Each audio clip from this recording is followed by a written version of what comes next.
So much better down here, eh? Shopping cart? Yo! Disneyland. It's a small world. Keep going. Nathan. Oh, look at that. Yeah, Walt Disney. Right. That's awesome. That is so cool. Oh man. Does he want to keep that or can I have it? I can ask him. Initially, the majority of this film was actually set in the Badlands, with just a couple of flashbacks that popped out to, the life before whatever had happened. So we needed some of these old buildings and barns to demonstrate that journey that happened before. And that's why we ended up scouting these older abandoned type buildings. And I put a call out and Andy had gotten back to me and said, we have some old buildings out here that you could come scout. And this was out near Hilda, Alberta, which is about 45 minutes northeast of Medicine Hat. Andy took us around to these old barns, these old houses that no one lived in anymore. Most basements at this time would have been dug basements with the house just on footings.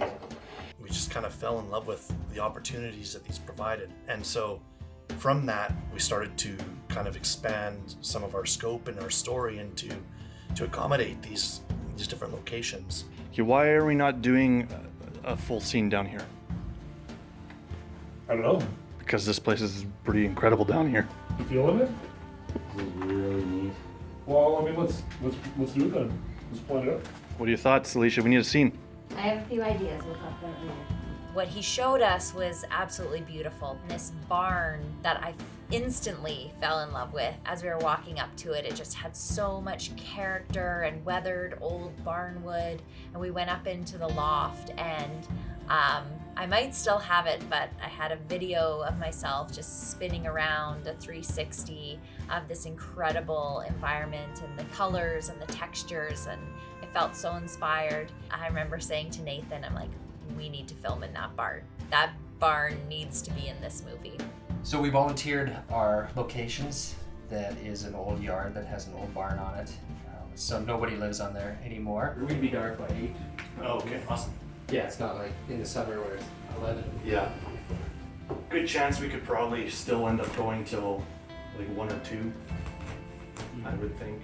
We were gonna film in the barn first, and we were already out there kind of set decking the barn. We had to do some prep on it, and there were, like hanging the chandelier in the top, and there was gonna be some other props around and things like that. But we were bringing stuff in, we were bringing gear up and all that kind of stuff just to leave it there, and then the next following weekend we were going to come out and shoot.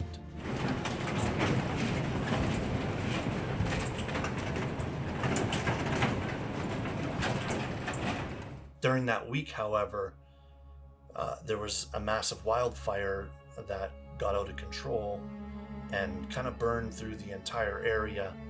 It was a day of horrendous winds, and there were wildfires in 3 or 4 locations in southern Alberta that day because of that. And it was massive, and it was quite horrible. One firefighter lost his life. There was about 6 homes that were lost. Someone lost about 250 head of cattle. Thousands and thousands of acres were burned of farmland and grassland. And it was something that was quite traumatic for the community and for all of those involved, definitely. It was just a really devastating event that had just hit this community, and We felt like, that's probably not the right thing to be filming out there during this tragic time. So almost immediately after the fire, which was in social media and the general media as well, we got a phone call from Nathan. and was like, look, we don't want to put pressure on to film this or to film here, and it's totally okay if it's not the time. And There was a desire to not be a burden at all, and we appreciated that for sure, but it gave a post-apocalyptic landscape that would have been impossible to create with probably any budget, much less a small budget like this film was.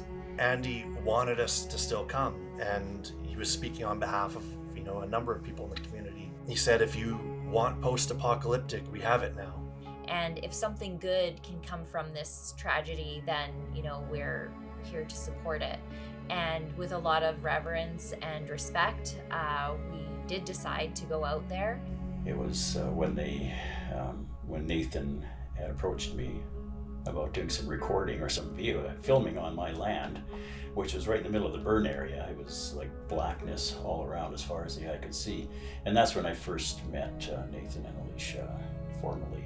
I think because of the themes of the film, and we're dealing with grief and loss and the sanctity of life and the beauty of a planet that's been destroyed, these themes were very resonant with what was happening in this moment. And so there was a lot of alignment between what the character of Jacob and Sarah were going through and the land that we were filming this on.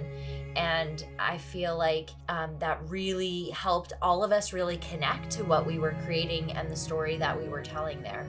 Just getting to know more about the theme of the movie and the tremendous backdrop of barrenness and emptiness that the fire had left, and how that backdrop was beneficial to some of the scenes in the movie. It was so refreshing to think that something positive could come from the aftermath of such a tragedy.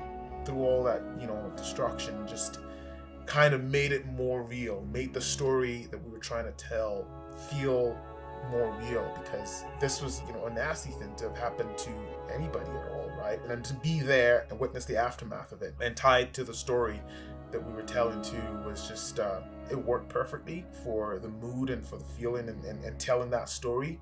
But a lot of it had to be channeling the real world that we were witnessing and bringing it into the film. It also allowed for a really beautiful film to be shot in this location, and it really fit into the post-apocalyptic theme that is found throughout this film.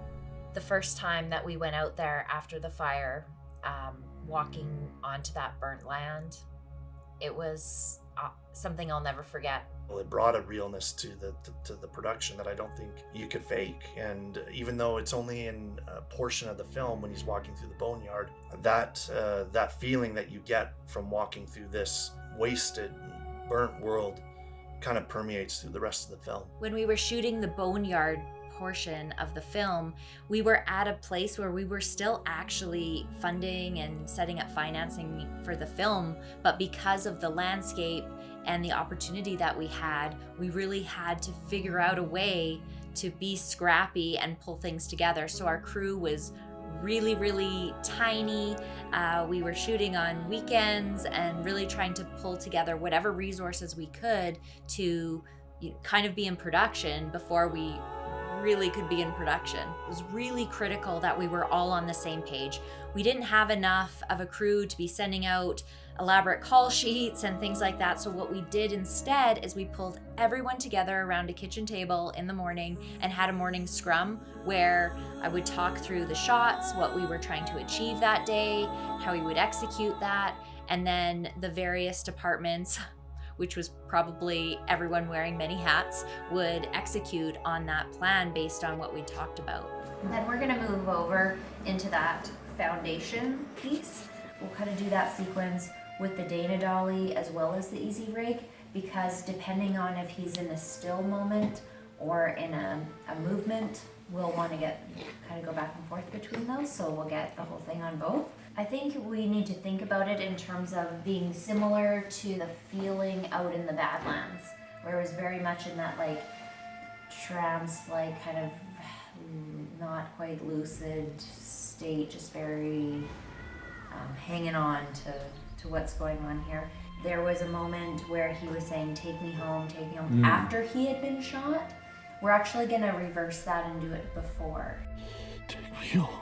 Looks over, sees the gun and his stuff kind of further away. He has to go and get to it. So he goes and gets that. Then he has that contemplation moment. Then he'll throw the gun, at which point the gun will go off. We'll hear it, and then we'll kind of cut to the ATV sound. So that's kind of our point. In terms of the drone shots, so those would be when he's in that state in the foundation, kind of resting and not resting, but just really depleted. And Okay.